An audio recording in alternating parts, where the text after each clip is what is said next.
Le grondement du vent du nord s'engouffre à travers les poutres vides de la vieille maison. Le bois a 300 ans, mais il ne grince pas, ne se brise pas, comme s'il respirait avec la terre. Comment est-ce possible qu'un bâtiment, érigé sans un seul clou, ait survécu aux empires et aux rois? Que savaient les anciens maîtres du Nord que nous avons désappris à comprendre?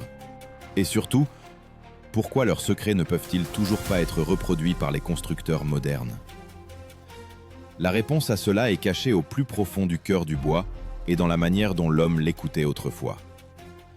Des archéologues de Bergen ont découvert les vestiges de constructions en bois dont l'âge dépasse 300 ans. Elles se sont conservées non pas parce qu'elles étaient cachées du temps, mais parce qu'elles étaient en alliance avec lui. L'ossature de ces maisons était assemblée selon le principe du tenon et mortaise. Lorsqu'une bûche s'insère dans une autre comme une articulation dans un os, cette jonction était appelée queue d'aronde, une forme difficile à arracher, mais facile à assembler si l'on connaît le rythme du bois. Imagine, pas de clous, pas d'agrafe métallique, seulement la précision, la tension et la force des mains. Le viking abat l'arbre en hiver, lorsque la sève est figée et que le bois est plus dense que l'os. Chaque coup de hache résonne comme un serment. L'arbre doit vivre plus longtemps que l'homme. Ce rituel n'était pas une superstition. L'air froid séchait les fibres, empêchant la pourriture. Ainsi naissait un matériau qui ne craignait ni le sel marin, ni l'humidité du nord. Le mot « longhouse » sonne sec, mais pour les Scandinaves, il signifiait un monde entier. Cette longue habitation n'était pas seulement une maison, c'était un navire sur terre. La forme longue et étirée du toit rappelait la quille inversée d'un drakkar, et la fumée du foyer s'échappait par une ouverture, comme de la gorge d'un dragon. À l'intérieur vivaient des gens, des animaux et les esprits des ancêtres. Sous un même toit, la vie bouillonnait, et le bois l'absorbait, comme une mémoire. Les historiens écrivent que de telles maisons ne se construisaient pas en un jour ni en un mois. C'était un événement communautaire, la naissance du nouveau cœur du village. Chaque homme connaissait son rôle, chaque enfant observait la mise en place des premiers piliers. Ces piliers étaient appelés piliers de vie. Ils étaient enfouis profondément dans le sol, presque jusqu'au niveau du pergélisol, et traités au goudron. Un mélange de résine et de cendre protégeait le bois de la pourriture, comme une armure. Des fouilles archéologiques en Islande montrent. Les parties inférieures de ces piliers se sont conservées pendant des siècles, ne subissant presque aucune destruction.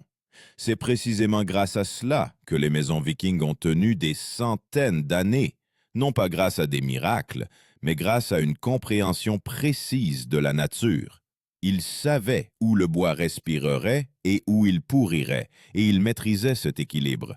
Une fois le longhouse achevé, il devenait le centre du monde. À l'intérieur résonnait le bourdonnement des voix, le cliquetis des coupes, le ronflement du bétail. Les murs en bois absorbaient tout, la chaleur, les rires, les larmes. Et il semble que si l'on s'approche d'une telle maison aujourd'hui, en posant la paume de la main sur le bois, on peut entendre le murmure de ceux qui y vécurent il y a 1000 ans. Mais pour comprendre comment ces maisons ont traversé les siècles, il faut savoir comment les Vikings choisissaient l'essentiel, le bois. Car le choix du tronc décidait du destin de la construction. Et c'est de là que tout commençait. L'hiver, un hiver silencieux, craquant comme un os. À ce moment, les Vikings sortaient dans la forêt, non pas pour du bois de chauffage, mais pour le destin de la future maison. Ils savaient, un arbre abattu pendant la saison chaude pourrirait comme un cœur faible. Seul le chêne ou l'épicéa d'hiver, figé par le froid, deviennent immortels. Des archéologues en Norvège ont trouvé des traces de coupes hivernales. Les anneaux de croissance montraient que le bois était extrait précisément pendant la période où le mouvement de la sève s'arrêtait. Ces découvertes ont confirmé que les anciens Scandinaves avaient une période de construction bien définie, entre les premières gelées et le retour du soleil. Mais le choix de l'arbre, ce n'est pas seulement un métier. C'était comme la recherche d'un compagnon. Le viking écoutait la forêt. Il ne choisissait pas l'arbre le plus épais, mais le plus résistant. Si la foudre avait un jour frappé le tronc, mais que celui-ci avait survécu, cela signifiait que l'arbre était éprouvé par le destin. On en faisait des poutres porteuses. Un tel matériau s'appelait cairntre. Bois de cœur, dense, lourd, comme s'il conservait lui-même le souffle de la terre. Les coups de hache ne sonnaient pas comme une destruction, mais comme un rituel d'union. Chaque coup laissait une trace, semblable aux marques du temps sur le visage d'un vieil homme. Quand le tronc tombait, on ne le touchait pas pendant plusieurs jours, pour que l'âme de l'arbre s'en aille. Ainsi pensaient les Nordiques, et les études modernes le confirment. Le bois qui reposait après l'abattage séchait plus uniformément, devenait plus résistant à la fissuration. Ensuite commençait la magie de l'artisanat. Le sciage, le séchage, la découpe des assemblages. Le terme utilisé pour désigner ce processus sonne comme tundering, l'art d'ajuster le bois. Ce n'est pas qu'un simple travail de charpente, c'est presque de la chirurgie. Le maître savait, une erreur d'1 millimètre et toute la structure s'écroulerait. Il vérifiait les fibres, comme un médecin prend le pouls. Les planches étaient séchées au vent, non au soleil, afin qu'elles ne se déforment pas. Dans certaines régions d'Islande, des granges construites selon les mêmes principes subsistent encore. Aucune pièce métallique, seulement la tension et la force de frottement. Les données archéologiques du site de L'Anse aux Meadows au Canada montrent que même outre-mer, dans les colonies vikings, les maisons étaient construites de la même manière. Cela indique que leur connaissance se transmettait comme un code sacré, immuable, n'ayant pas besoin de livres. L'image de ce travail comme une danse ancienne avec le bois. Le maître ne brisait pas le matériau, mais écoutait son souffle. Il comprenait où le bois voulait se plier, où il résistait. Dans les mains du charpentier, la hache n'était pas une arme, mais une prolongation du corps. La lourde lame ne coupait pas l'excès. Elle révélait la forme cachée à l'intérieur. C'est à ce moment qu'apparaissait un autre élément important, les traîneaux du temps. C'est ainsi que les Vikings appelaient les larges poutres sur lesquelles la maison semblait glisser sur le sol. Ces poutres empêchaient la construction de s'enfoncer dans l'humidité. Elles étaient la première protection contre le temps. Les chercheurs modernes ont remarqué, dans les vieilles maisons, de telles fondations ont tenu des siècles, bien que la terre environnante ait changé depuis longtemps. Difficile à croire, mais aucun clou ne maintenait ces constructions. Le bois se tenait tout seul. Le secret résidait dans la géométrie, dans l'ajustement parfait des assemblages, où chaque tenon s'insérait dans la mortaise selon un angle calculé pour l'expansion du bois due à l'humidité. Plus l'air devenait humide, plus les assemblages se serraient. C'était appelé le verrou vivant. La nature elle-même renforçait la maison quand la tempête arrivait. Le travail du charpentier viking était semblable à une prière. Il ne construisait pas de simples murs, il créait une protection contre le chaos des vents du nord. Chaque poutre, chaque éclat de bois avait son importance. Même une fissure dans le bois pouvait indiquer où serait la porte. Tout était fait non pas d'après des plans, mais de mémoire. Ces connaissances se transmettaient de père en fils, de main en main, sans mots. Les ingénieurs modernes tentent de reproduire ces méthodes, mais le plus souvent, les maisons assemblées sans clous ne résistent pas au siècle. Les Vikings, eux, parvenaient à ce que leurs habitations survivent même aux constructions en pierre d'Europe. Pourquoi? Parce qu'ils ne luttaient pas contre la nature, ils construisaient avec elle. Une fois les matériaux prêts, le principal commençait, l'assemblage de l'ossature. Ce jour-là, le village se taisait. On n'entendait que le crépitement du feu et les coups sourds du bois contre le bois. Le moment était venu où le vivant se transformait en éternel. Et chacun qui soulevait une poutre savait. Il y avait dans ce travail quelque chose de plus qu'une simple maison. C'est la mémoire d'un lignage, incarné dans le bois. Au-dessus de la baie se lève un soleil gris. L'air frissonne de froid. Aujourd'hui est le jour où le bois deviendra une maison. Les Vikings se rassemblent, toute la communauté, les anciens, les femmes, les enfants, même les chiens. Ce n'est pas une construction, c'est un rituel. On abaisse en premier vers la terre les piliers de vie, de massives poutres de chêne, écorcées et brûlées au feu. Leur partie inférieure est enduite de goudron et de cendres pour les protéger de la pourriture.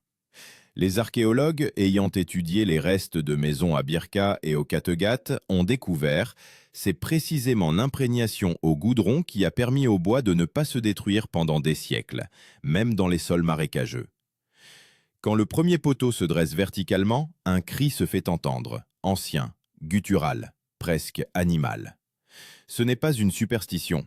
Ainsi, les Vikings prévenaient les esprits de la terre qu'un homme allait maintenant vivre ici.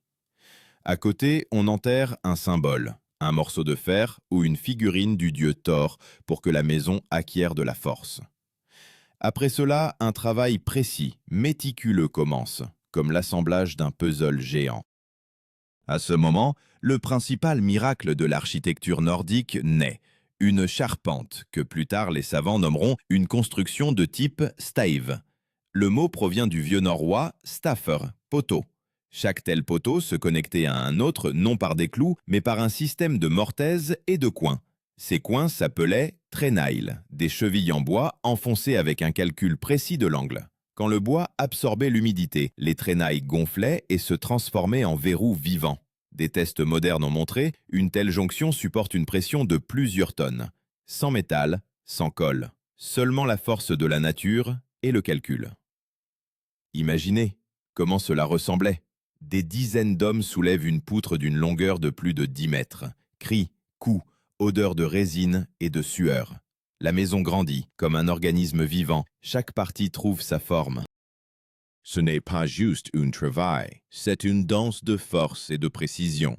Les maîtres se déplaçaient de manière synchrone, presque en silence, comme suivant un rythme, connu d'eux seuls.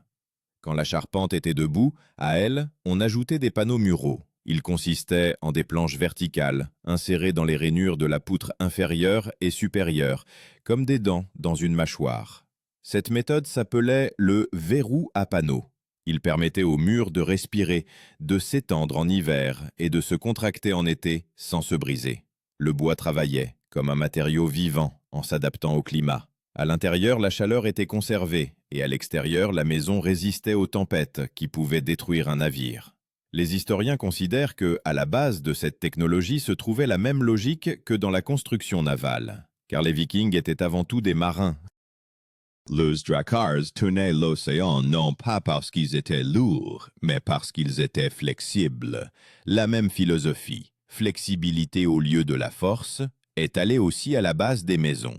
Les poutres ne luttaient pas contre le vent, elles lui cédaient, comme une voile cède à la tempête, pour survivre. Sur le sommet du toit, on installait 2 extrémités courbées, ressemblant à des cornes. C'était un signe de protection, le symbole d'une maison guerrière. Et au centre, au-dessus du foyer, on laissait une ouverture, une cheminée sans conduit. Quand de lui s'élevait la fumée, elle rappelait la trace d'un feu sur un mât de navire. De l'extérieur, la maison ressemblait à une bête tapie parmi les collines, tandis qu'à l'intérieur, elle était un ventre chaud où se cachait la vie. Chaque partie avait sa propre voix. Lorsque le vent traversait le toit, les poutres émettaient un son sourd et grave, comme si la maison parlait à la tempête. Les gens croyaient que c'était un signe de force. Des études acoustiques modernes ont montré que la forme du toit créait effectivement une résonance particulière, dissipant la pression du vent. La maison chantait, littéralement, contre la tempête. À l'intérieur, les murs étaient recouverts d'une couche d'argile mélangée à de la laine de mouton, un isolant naturel retenant la chaleur et l'humidité. Le long des murs étaient installés des bancs où l'on dormait, mangeait et rangeait les armes. Une seule maison pouvait accueillir jusqu'à 40 personnes, familles, serviteurs, guerriers. Pour un étranger, cela aurait été étroit, mais pour un viking, c'était un monde. Les charpentiers achevaient le travail en installant la poutre centrale, l'âme de la maison. Elle était soulevée à bras, sans toucher le sol, et fixée sous le toit au champ des femmes. On disait, si cette poutre était posée de travers, la maison ne survivrait pas 10 hivers. Tout dépendait de la précision, de l'équilibre, du respect du matériau. Lorsque le dernier éclat de bois tombait au sol, tous savaient, la maison était née. Mais il restait encore un dernier secret, sans lequel aucune longhouse n'aurait survécu au siècle. Un secret dont les maîtres modernes se souviennent avec un frisson. Comment les Vikings avaient appris à protéger le bois du pire ennemi du Nord, l'humidité.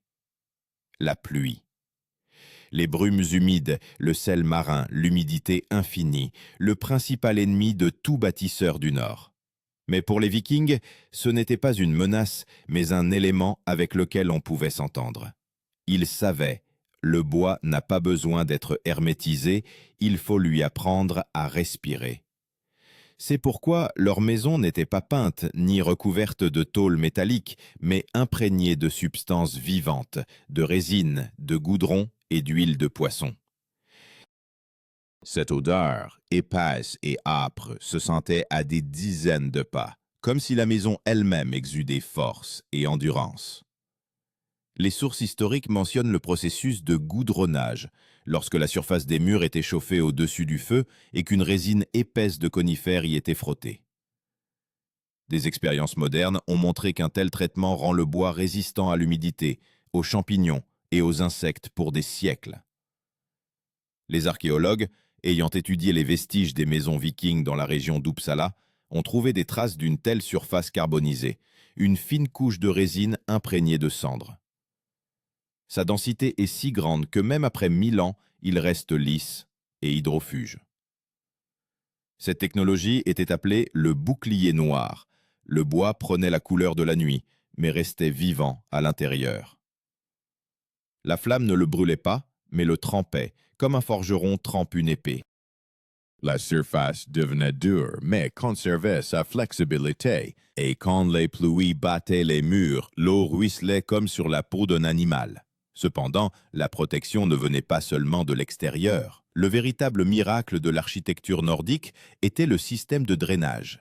Les fondations des maisons vikings n'étaient presque jamais posées sur des pierres. Sous le plancher, on plaçait une couche de gravier et d'écorce qui absorbait l'humidité. C'était appelé le coussin vivant. Quand la terre était mouillée, elle ne faisait pas monter l'humidité, mais au contraire, elle l'absorbait.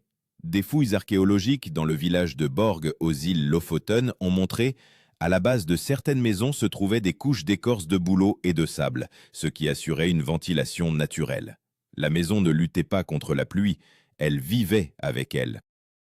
Quand les averses ruisselaient du toit, l'eau s'accumulait dans des gouttières spéciales, creusées directement dans les poutres. Ces gouttières dirigeaient le flux sur les côtés, protégeant la base de l'érosion. Les Vikings n'utilisaient pas de gouttières métalliques, tout était en bois. Même les fixations des gouttières étaient faites de branches courbées, séchées et fixées selon la forme du toit. Il est intéressant de noter que l'intérieur de la maison était toujours sec, malgré l'humidité constante à l'extérieur. La chaleur du foyer créait un effet de tirage. La fumée sortait par l'ouverture du toit et avec elle montait l'excès d'humidité. Les ingénieurs modernes appellent cela la ventilation naturelle, mais les Vikings l'avaient découverte bien avant la science. Leurs murs respirants ne retenaient pas l'air, mais le dirigeaient, créant un flux doux et constant. Pour un Viking, la maison n'était pas seulement un abri. C'était un organisme où le bois, le feu, l'air et l'eau s'unissaient en équilibre.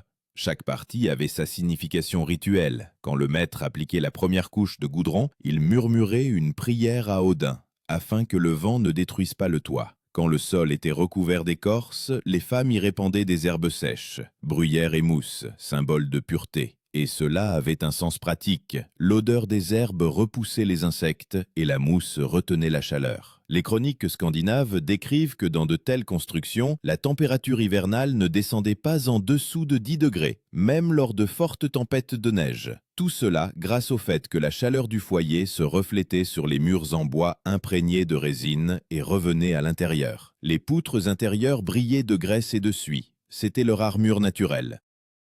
En fait qui étonne les scientifiques, certains éléments de ces maisons trouvés dans les musées d'Oslo et de Reykjavik ont conservé une résistance supérieure aux normes de construction modernes. Le bois ne s'effrite pas, ne se fissure pas, ne pourrit pas.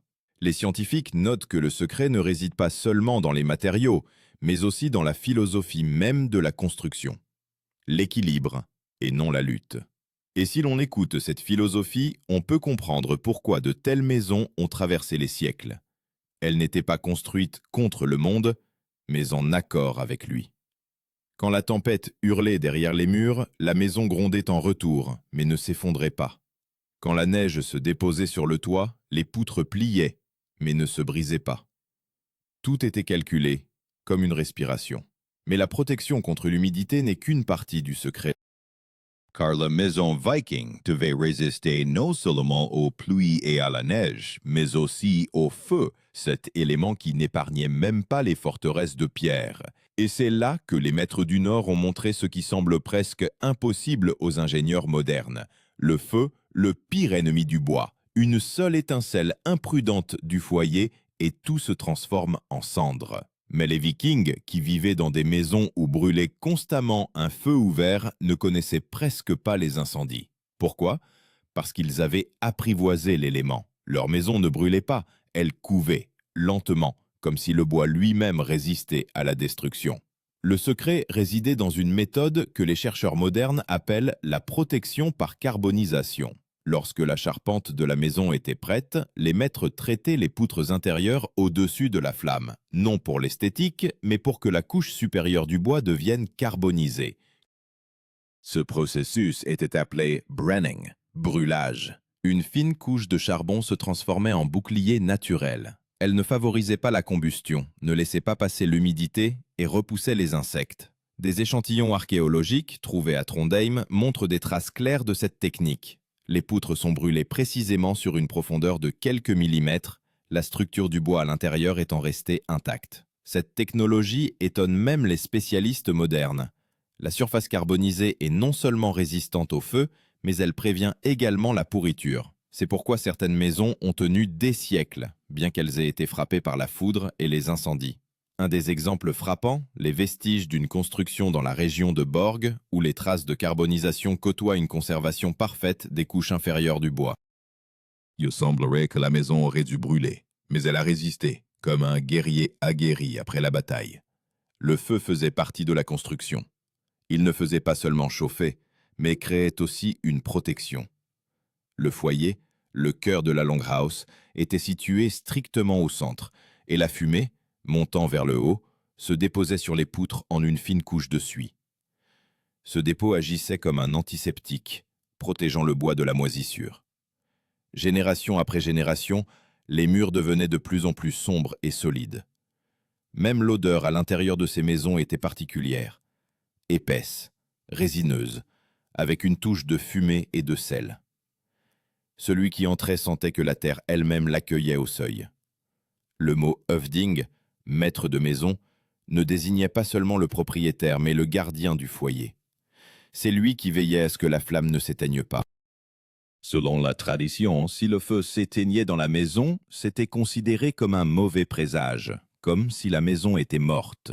Le feu était le symbole de la mémoire du lignage, et tant qu'il brûlait, la maison vivait. Les archéologues modernes ont trouvé près des foyers de minuscules récipients contenant des restes de graisse et de résine. On les versait dans la flamme pour qu'elle respire régulièrement et ne projette pas d'étincelles. Il y avait là un sens pratique. De tels mélanges procuraient une combustion stable, presque sans étincelles, réduisant le risque d'incendie. Lorsque la fumée s'échappait par l'ouverture du toit, elle ne se contentait pas de s'évaporer, elle créait une couche de protection. La résine, se déposant avec la suie, s'imprégnait dans le bois, et avec le temps, celui-ci devenait comme imprégné d'une armure. La maison vieillissait, mais ne s'affaiblissait pas. Elle noircissait comme un vieux guerrier, mais à chaque hiver, elle devenait plus solide. Des études modernes montrent que le bois traité à la fumée et au goudron conserve sa résistance plusieurs fois plus longtemps que le bois ordinaire. Il n'est donc pas surprenant que les plus anciennes maisons de Norvège, datant du XIe siècle, soient encore debout. Leurs toits n'ont été que légèrement rénovés, mais les poutres porteuses sont d'origine. Dans les musées d'Oslo et de Trondheim, on peut voir des fragments de ces constructions. Lisses, comme polies par le temps, elles sentent la fumée et la résine, comme si elles étaient vivantes. Mais la force des maisons vikings ne résidait pas seulement dans leur endurance. Elles étaient conçues avec une compréhension étonnante de la physique. Les toits étaient très inclinés, à un angle d'environ 45 degrés, afin que la neige ne s'y accumule pas. Chaque saillie avait son importance. Les avant-toits protégeaient les murs de la pluie, et les fenêtres étroites ne laissaient pas passer le vent froid. Même la forme des poutres sous le toit répétait la courbure de la quille d'un navire. Cette courbure répartissait uniformément le poids de la neige. Tout était pensé, tout était subordonné à l'harmonie. Même l'ouverture de la cheminée, qui semblait simple, avait des proportions idéales. Trop étroite, la maison suffoquerait. Trop large, elle perdrait de la chaleur. Mais les Vikings savaient trouver l'équilibre, parce qu'ils sentaient l'élément et ne le mesuraient pas avec des instruments. Et ainsi, quand la maison se tenait là, noire et brillante de résine, sous le sifflement du vent et le crépitement du feu, elle devenait une partie du paysage. Non pas une construction, mais un être. Les gens disaient « Notre maison est vivante ». Et c'était vrai, elle respirait, grinçait, protégeait et connaissait ses maîtres. Mais il y avait encore plus dans cet être vivant. Ce qui rendait la maison non seulement solide, mais éternelle, la mémoire. Car les murs de ces constructions conservaient les voix de nombreuses générations, et c'est précisément cela qui transformait le bois en pierre, et la maison en légende. Quand un viking partait en expédition, sa maison ne restait pas vide, elle attendait. Le bois mémorisait les pas, le souffle, même les coups d'épée sur le mur. Les archéologues trouvaient dans les poutres des entailles, des marques des propriétaires, comme des signatures dans l'éternité. La maison devenait la chronique du lignage. Avec les années, le bois s'assombrissait, mais ne vieillissait pas. Chaque fissure, comme une ride sur le visage d'un vieil homme dans laquelle vit la mémoire. Les chroniques scandinaves racontent, quand le maître mourait, la maison n'était pas détruite, mais seulement une partie du toit était reconstruite, afin que l'âme puisse sortir. Ces constructions ont tenu des siècles, se transmettant de génération en génération, traversant guerres, épidémies, chutes de neige et même changements de foi. Et chaque nouvel habitant sentait sous ses pieds la même force que ses ancêtres. Aujourd'hui, alors que nous construisons des tours de verre et oublions l'odeur du bois, ces maisons nous rappellent « La solidité n'est pas dans le béton, mais dans le respect du monde ». Les Vikings ne vainquaient pas les éléments, ils s'accordaient avec eux. C'est peut-être pour cela que leurs maisons ont tenu 300 ans. Et voici une question pour toi. Si tu devais construire une maison qui survivrait à ta vie, ferais-tu confiance au fer ou au bois qui se souvient du souffle du vent ?